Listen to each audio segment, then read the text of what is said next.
बेहिशेबी मालमत्तेप्रकरणी महापालिकेच्या अग्निशमन दलाकडील फायरमॅन कर्मचारी अभिजय आनंदराव पवार याच्या विरोधात सांगली शहर पोलिसात गुन्हा दाखल झालेला आहे. पवार हा 2023मध्ये लाच घेताना रंगेहात सापडला होता. तेव्हापासून त्याच्या मालमत्तेची चौकशी सुरू होती आणि त्याच्या विरोधात सांगलीच्या लाचलुचपत प्रतिबंधक विभागाच्या पोलीस उपनिरीक्षक यास्मिन इनामदार यांनी फिर्याद दिलेली आहे.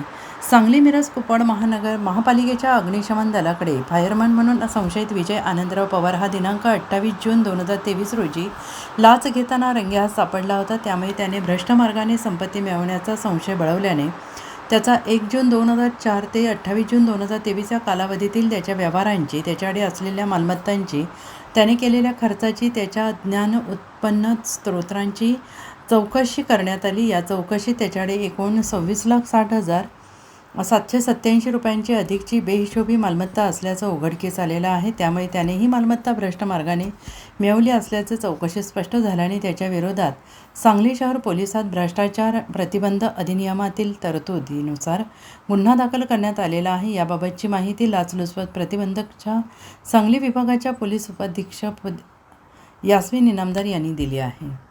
Bureau report SBN Marathi Sangli.